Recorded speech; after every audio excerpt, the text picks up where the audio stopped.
HamsterBomb. And I'm Timothy. And you guys are back for some more Pokedex Paradox.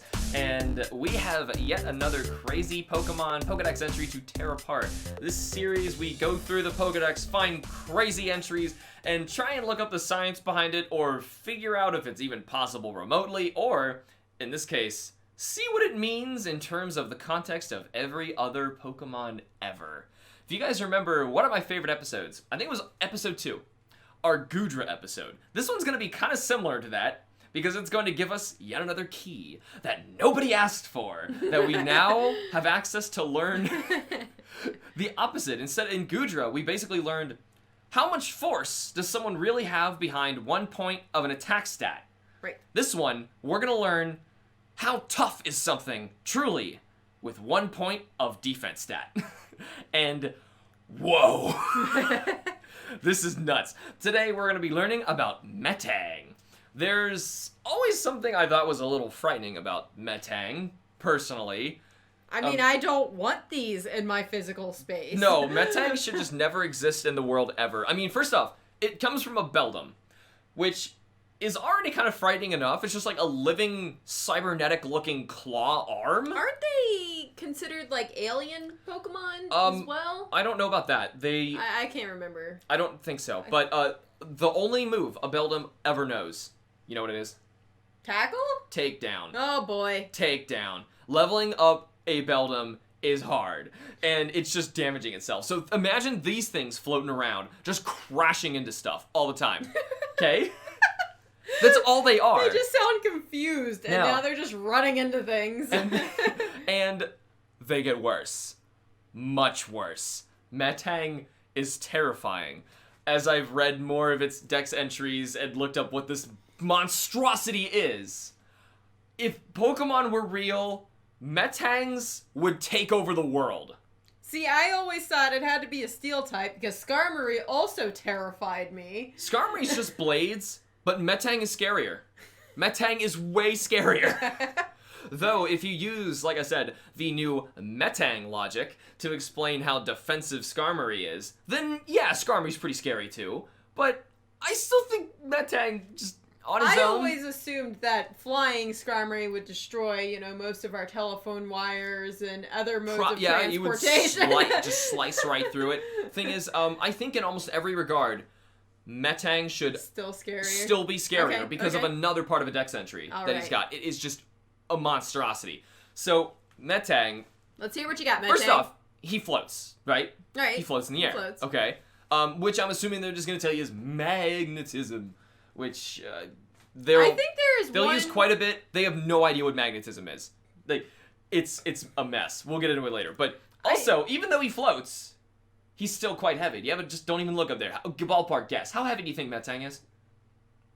I don't know. I think he's kind of smaller than Metagross. He is. Maybe 250 pounds? How about you try 446 pounds? Okay, that's pretty freaking heavy. He's really big and heavy. So if this thing crashes into you like a Beldum, because that's what he is, he's two Beldums smacked together, that sucker's doing some damage. Yep. No matter what he's made of, no matter how defensive he is, and those two things that I just mentioned are going to be the entire episode, and holy crap. This thing is terrifying. Also, he's got, giant blade fingers. Yep. Not exactly the cuddliest Pokemon out there. No, and he's got, spikes all over his face, too. So. Actually, I think he came up... So occasionally, we talk about Pokemon being in real life. That's just part of my everyday life. That conversation comes up pretty frequently. Yeah, I think we had this discussion of, which Pokemon would you like in the real world? And I remember years ago, on my little, pretend team of 6, I had Beldum. I was like, I love Beldum and I love Metagross.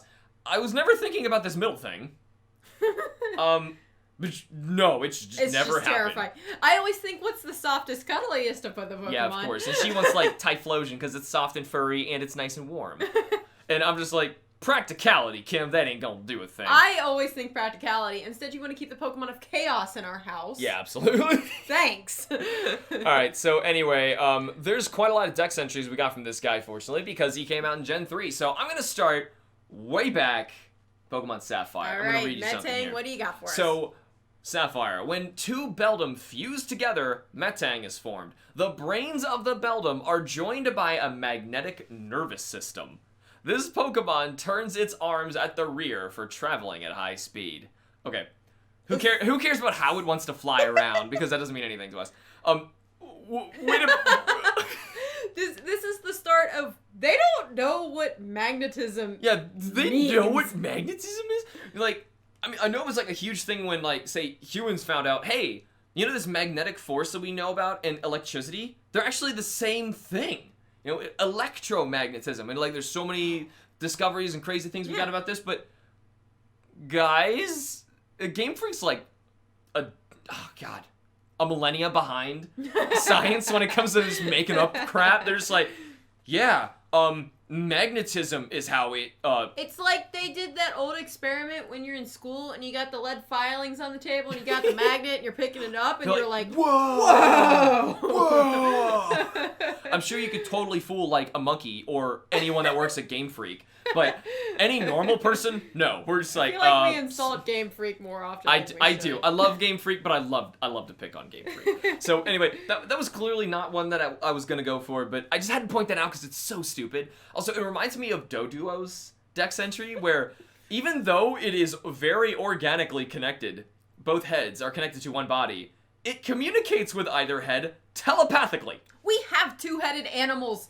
The brains don't clear like that. It's so dumb. And, like, the Beldums, it's not like they're floating next to each other. Like, if Metang's arms were detached like Haunter's, right. First off, that'd be pretty sweet. But if that were the case, then I'd be like, okay, that's, like, the only way it could work. Though I would honestly rather it be more like a Zweilos thing, where they can't talk to each other and just wildly, like, doing their own thing. They honestly have no idea what's going on. But no, it's just a mess. So anyway, the very next Dex entry is where things got bad fast. And they, I love it when they do this, kept using this throughout the generations. They didn't say it once it was good. And go like, oh shoot, that was stupid. And then they just like try to hide it with other entries later. Like they try to make up for it. They doubled down on this. They're like, yeah, that sounds cool.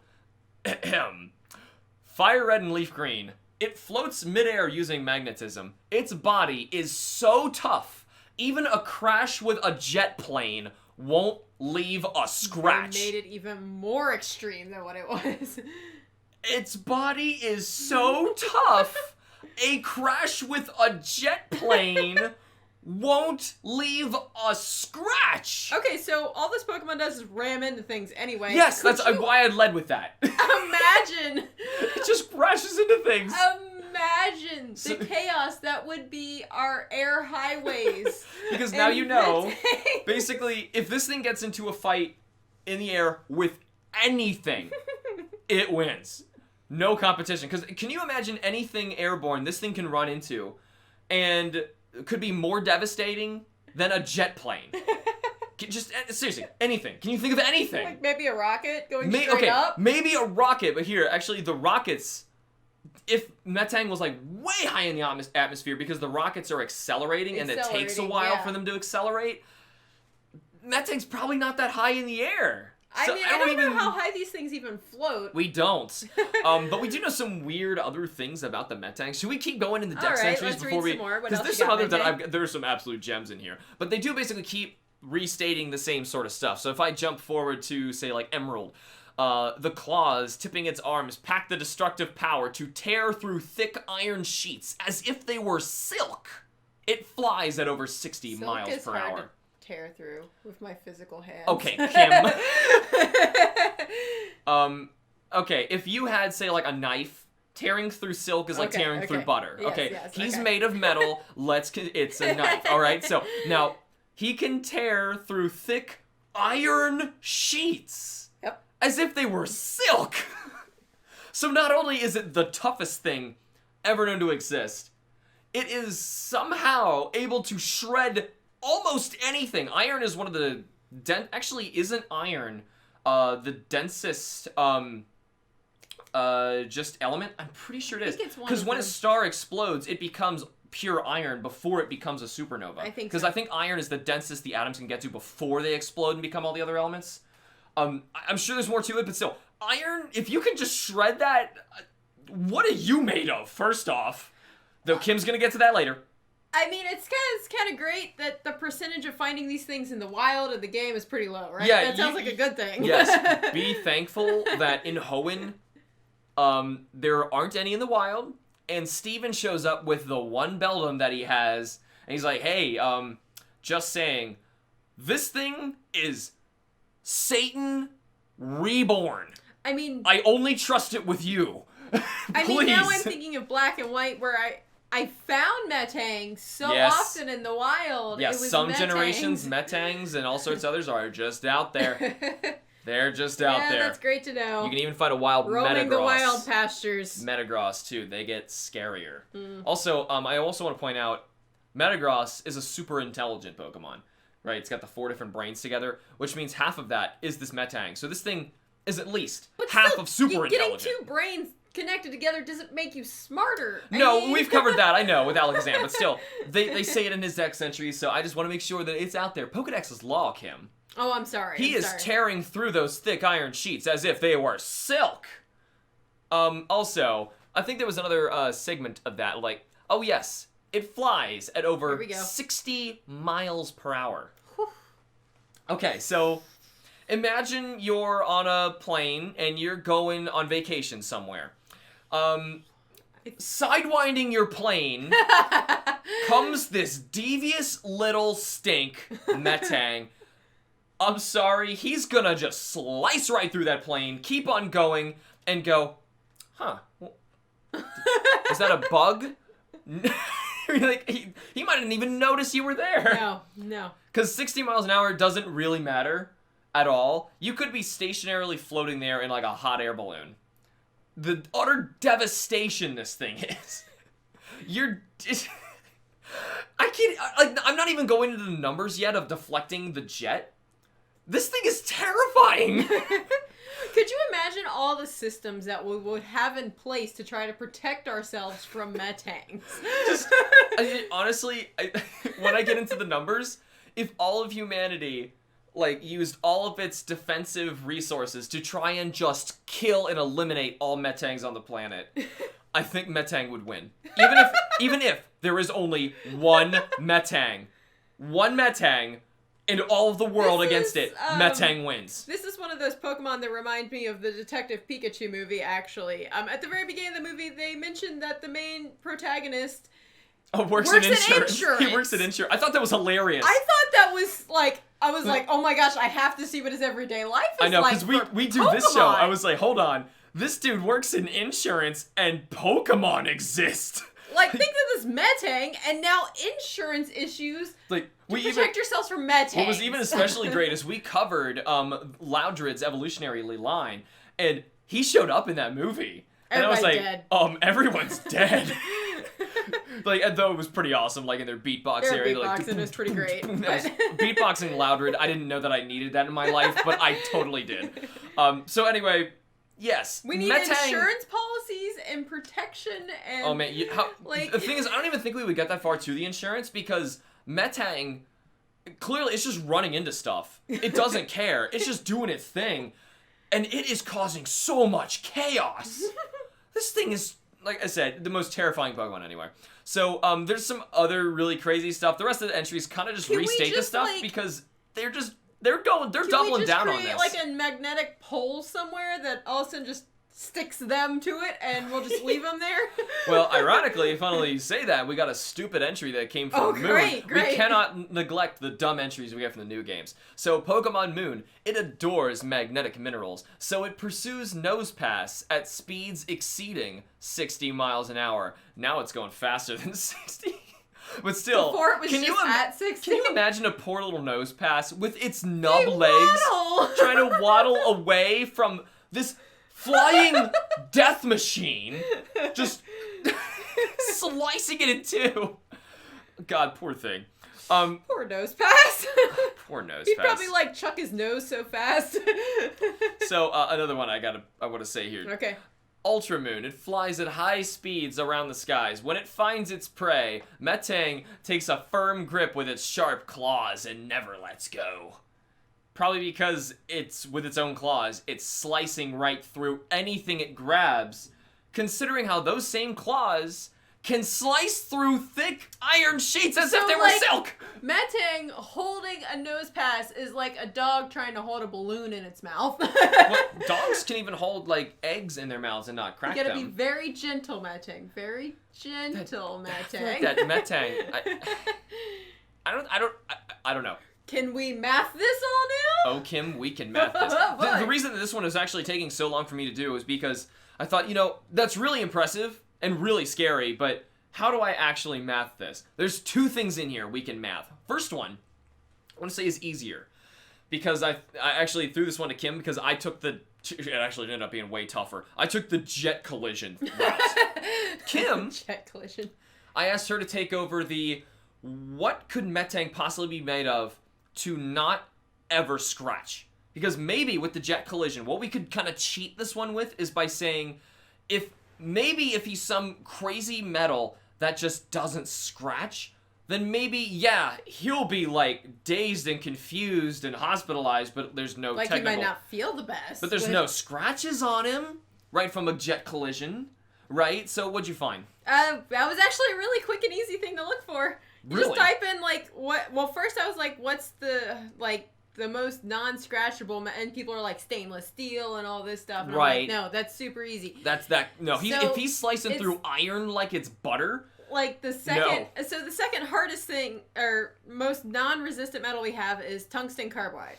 Yes. So, and a lot of people are making wedding rings out of this stuff now because it's so scratch resistant, it will always look nice. Can I point out, just to warn guys out there, don't go that route. It's cheap, but just saying, because it is so tough, the jewelers and people we were talking to for my own, they recommended not going that route because that metal, for one, yeah, it's not going to scratch. It also can't really break. So say you have it on and you can't get it off, and your finger, say, is swollen and it's too fat, this thing's not coming off. Do you know how they get it off? Kim? I don't know. You don't remember? I don't want to think about it. He told me, and I was like, sold. I'm getting the other one. Did he say you break your finger? You break your own finger to get it off. There's no other way. You have to break your finger to get it off. Right. Because that sucker ain't breaking. And the thing with the tungsten carbide rings, too, like, you can't resize them. So... No. Well, to be fair, they're so cheap, you basically just buy like 3 or 4. But the thing is, if you put one that's too small on and it ain't coming off, you're breaking that finger. So...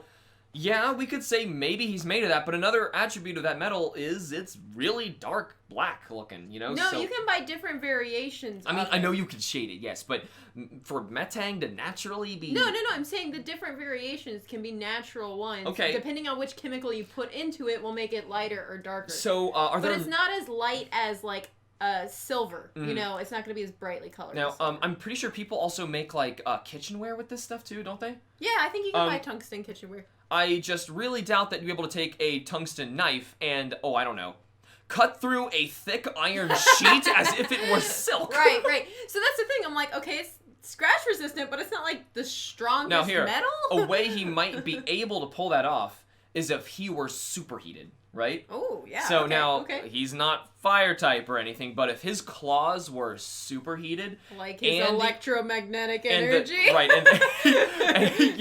We don't know, we can't explain it, therefore it's electromagnetism. But if his claws, if he could superheat them, and the melting point of the tungsten... I don't know this. Could he vibrate at such a speed? Don't fake science me. Now, if he tried to do something stupid like that and then maybe he slashed it, maybe, but I don't know. So anyway. But the top thing on my list was diamonds are like the hardest. The diamond's like the only thing harder than that, right? Yeah, it's like the only thing harder than tungsten. So we're talking about diamonds next time too. Diamonds are fun. Anyway, so before we totally lose time, because I have to cover this. I led this whole thing with the Gudra logic. Let's math this. Now, the big reason I wanted to do this was because of one thing I noticed and made me figure out I had to math this some way. I looked, what's Metang's base defense stat? Oh boy, it's 100. Just like Gudra. Which means we have a 1-to-1 ratio. If I can calculate the force and damage of a jet plane collision, I can calculate the defense of what any Pokemon can defend. 1-to-1 ratio. Because 100% of the jet plane collision can now be blocked, as Metang has just shown us, with 100 points of defense. And this is always fun because then you go back to like Caterpie. Right, now you can look at any other Pokemon with 100 points of defense. It can take a jet plane crash and not have a scratch on it. It doesn't need to be steel type. Okay. Because it just says that. Do we know how many pounds per force that is? Oh, yes. Oh, boy. Oh, yes, I do. And it is whoa. It's whoa. All right, okay. let's go into this. So, this. First off, like I said, we're thinking of this as like 100 points of defense, so we're going to be taking 100% of all of this. So the way I had to figure this out, because Pokemon never really got specific on what kind of jet plane, what kind of collision, and this isn't like, say, Gudra's episode where I'm trying to figure out like a pro boxer's punch, okay, because boxers are all generally about the same size, and fists are all generally about the same size, so the force is much easier to do. Yeah. Jet planes, some are huge, some are very small, some travel wicked fast, some are actually commercial and take tons of people but don't go as fast. So this was wildly harder to do. So the numbers I'm coming up with are averages. Okay? Okay. It doesn't matter. It's still going to be absurd. Okay? So, right. the average jet plane acceleration. Now, I needed to basically, to get to force, I'm taking a very simple formula of, you probably heard of FMA. Not Full Metal Alchemist. Force equals mass times acceleration. You said FMA, of course I just thought. No, it's force times mass times acceleration. No, it's not Full Metal Alchemist. Okay, so I needed to get to force, right? Is that what happened every time you typed in FMA? No, it didn't. You had to bring it up? No, I just knew what you would think. So anyway, I try to get the average acceleration out of this thing. Because obviously, you're not just wanting to get You said it's force, mass, acceleration? Force equals mass times the acceleration. Okay, so obviously we don't just want the speed that it's going in the air, because think about it.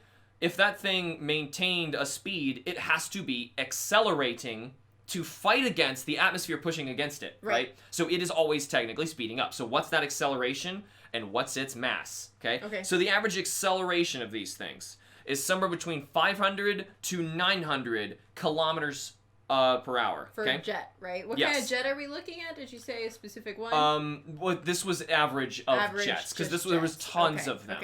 So, and this was the range. Typically, 900 was like one of the upper ranges of the commercial normal ones. Okay, that's why I stuck with those, because if he can take this without a scratch, then the other ones that are going wicked fast with lower mass, I was thinking maybe that'll average out. Let's just not even not even go there. It's just too much. So I'm sticking with 900 because it's not doing a scratch, remember? So I'm allowed to take the higher end.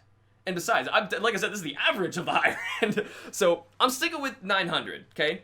So the average... 900, that's the force side of it, So now, no, that's our acceleration. That's our acceleration. Kilometers per hour, okay? Okay, kilometers per hour. So we've now got an average jet plane weight. This is another big one. They all change sizes drastically. So what I ended up going for was I found a good average of 80,000 kilograms. Okay?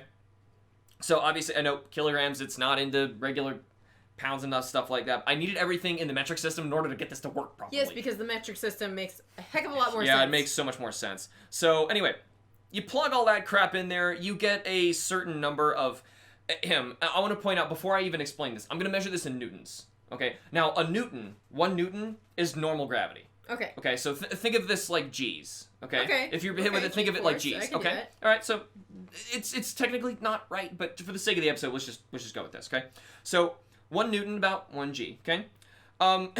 You'd be hit with somewhere around 20 million newtons. Million? 20 million newtons. No scratch. Not a scratch on him. Now, hold on. I thought that ain't good enough. I went foot-pounds. So I converted it. Foot-pounds? Well, because all of our other stuff, to compare it, I did it in foot-pounds. Yeah. So I converted it over to foot-pounds. This is approximately 4.5 million pounds of force.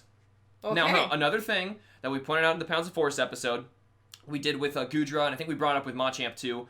Remember the size of the fist? The fist, yeah. That matters, because the size of the impact can measure, say if you're getting hit with something the size of a fist versus the size of a house, but it's the same force, the house is going to feel a lot lighter because it's diluted, it's spread out. So you're getting hit with a jet, if you're getting hit head on, I don't know, so there's a lot more into this that's getting screwed up, but remember, this is the defense stat though. What can we compare this to? Yes. Like, what? This is what I want to get to. Okay, Okay, so. Like, I understand there's numbers. I want this in my So basically, terms. what this means, we have our number of what 100% of 100 defense points can withstand. 100 defense points withstands 4.5 million foot-pounds of force. Okay. Okay? Now, I know you're just okaying this, but okay. you are not remembering. I know, it's hard to I know, there's so big of numbers, you're not remembering the other episodes. So I just want to throw a couple stats in here. Based on the Gudra episode, where we figured out how much pounds of force Gudra's punches are in 1-to-1 ratio, just to compare a Deoxys attack form, attack stat, based on what Gudra logic gives us, he's going to be hitting with 139,680 pounds of force. Deoxys attack form. Okay. Is only hitting. That's the highest attack stat. That is his. Get, right? No, it gets higher. Oh, okay. So let's go with instead. Let's see. What was the highest pounds per force that we could get in our world? Wasn't it like an alligator biting down or something like that? Of a living creature? Yes. I want something to compare this to. Oh, like, don't even go. No, Kim, this is so absurd. Don't even. This, like, seriously, these numbers are so big. This is just stupid. Okay. Like here, say something is 33 base defense, right? I think Caterpie's actually maybe somewhere around like 35 or something. Okay. Okay, here, say it is. Say something's only 33, okay? That means it can withstand 33% of a jet plane collision. Okay? Like, you would think it's a bug. I could squash that. These numbers are stupid. Okay? So I'm not even going there. I'm pretty sure another one that was higher. Mega Mewtwo X. Okay? Mega Mewtwo X, I believe, has the highest attack stat of all Pokemon. Mega Mewtwo X is the fighting version. Mm-hmm. Okay? So his attack stat is, I believe it is 190. And that converts over to 147,440. We're not even getting See, into last the time we were like 447,000 last time, and now we're like, that's it. That's all. It's not doing jack crap to these Pokemon. So, 100 defense withstands 100% of that, and they're not taking a scratch. So basically, you can have the weakest Pokemon take some of those powerful hits, and they are not taking a hit at all. So okay, so really, here, remember... the best way to go, physical defense should just not be a thing. Like, yeah, don't worry only about, attack with specials. Or attack is useless. It doesn't matter. Here, right, so here, remember those super high numbers I just told you just for the attacks, right? Right. So Mega Mewtwo, highest one, 147,000. Keep that number in mind. So I'm going to convert this over. With Metang logic, what are the defenses of the lowest defense Pokemon out there, okay? So I picked, how about Pichu? Let's look at Pichu, right? Pichu has defense stat of 15. No. Oh. Now, little Pichu can block 15% of a jet plane collision. So Pichu has a resistance of 675,000 pounds of force resistance. That's so much more than even what Mega Mewtwo cannot even come close to damaging a Pichu. So I was like, okay, there are lower defenses than that. Let's go to the lowest of the low. Okay. Which is tied between Chansey and Happiny. Okay. Happini's defense stat is 5. Oh. It can only withstand 5% of that jet plane collision. 5%. Only 5%. You know how much a human can withstand? 0. 0. So it can withstand. This is so close. You ready? 225,000 pounds of force. So not even Mega Mewtwo X can put a dent into the lowest defensive Pokemon. So this utterly breaks Pokemon. So at this point, we know it's busted. What are the highest ones? So, how about Deoxys defense form? Deoxys defense form is 160 defense. He can withstand multiple shots with jets. I love that. Now I feel like we're firing jet planes out of a rocket How many launcher. jet planes can we hit Pokemon with? He can withstand 7,200,000 pounds of force. What I see is actually like a Pokemon testing facility, like what we do with furniture and cars, and we're just ramming Pokemon with jet planes. I don't understand. So, how about Regirock? Regirock has even higher defense. Well, he's just a rock. Much higher defense, He's in fact. just a rock. Regirock has 200 base defense. Okay. He can take 2 whole jet planes at once. He can take it both sides, crash at the same time. That's he's like, I don't care. He just holds up his arms. I don't care. He can take 9 million pounds of force. And I was going back through all the episodes, and I'm like, there's got to be something that can break through these defenses. There has to be. And I did find something. But I have one last thing to share with you. Okay. I want to know what can actually break through this defense. The absolute highest defenses in the entire game are split between 3 Pokemon. Okay? Do you know who they are? Highest defense. Mega Steelix is one. Okay. Do you have another one? Mega Aggron is also tied. Who's number 3? Who's the greatest Pokemon of all time, Kim? Shuckle? Shuckle. Ties with Mega Steelix and Mega Aggron. Nobody else would say that. Everybody else. I love Shuckle. I'm sorry. So anyway, they all tie with 230 base defense, which is 230% of what Metang can pull off. That is over 10 million pounds of force resistance. Okay, so my new plan in this Metang world is just to cover my house with Shuckles. Mm-hmm. Oh, totally. But if you do, there is one Pokemon to look out for. There is one, and only one, who can actually break through these defenses, these insane defenses. But you were just saying the highest attack stats that it doesn't matter. Having. That doesn't matter. Oh, okay. Because there is a Pokedex entry you have forgotten about. Okay. And it is Machamp. Okay. Machamp, as you recall, can punch with the force of a megaton. And lo and behold, the megaton can break right through that. Okay. The megaton will do more damage than the jet plane collision. Okay. And Metang can finally take some damage, but won't be scratched, will he? He won't be scratched. He might not be scratched. I don't He's know. just not gonna However, feel too great. He can be dented. However, he can be damaged if you have only if you have a Machamp. Soft, fleshy Pokemon. Just Machamp. Only Machamp. No other way to do it. That's it. So Metangs are terrifying. When Pokemon exist, my best scheme is going to start Pokemon Insurance Company. Make I'm gonna good make friends with Metang. so much money. Yes. Metang insurance will cost so much. It'll be so much money. And the best part about it is you can commit so much insurance fraud with Metangs. Oh gosh, yes. You have a Metang, like Team Rocket is gonna have so many Metangs. We are screwed. Like I said, the entire world versus one Metang. Metang wins. I mean, we were talking about keeping Shuckles around the house, and at first I said, no Shuckles, I don't want Shuckles. They're going to be gooey and sticky. They're going to be everywhere. And he makes berry juice for me. Yeah, I don't want to be cleaning that up all day long. He leaves a slime trail everywhere he goes, but it's delicious. But then I was like, okay, it'll protect me from Metangs, right? If I just keep them all over my house. Oh, God. So, I hope I've frightened you all. Place one at each window. So, anyway, that's Metang. That's Metang, one of the most terrifying Pokemon out Absolutely terrifying. Though I'm so happy we have 60 another. miles per hour. Though I'm so glad we got to do another one of these because Goodra was one of my favorites, and Metang actually, I can't believe it, topped the Goodra episode in terms of absolute absurdity. It's just so stupid. I still kind of thought he was like some kind of spacecraft alien thing. He might be, I don't know. And if that's the case, aliens hate us. They're like, let's send this to Earth. They sent the most powerful creature in the universe down to us. Not even Deoxys, which is the alien Pokemon. Yes. He cannot even stand up to this. He made Metang. No, he could. His greatest attack cannot damage it. His greatest defense cannot withstand its attacks. He made them, so they'll listen to him. I don't get it. I don't get it. But anyway. And then the Clefairies came down from their spaceship. Okay. I think we got that out of our system.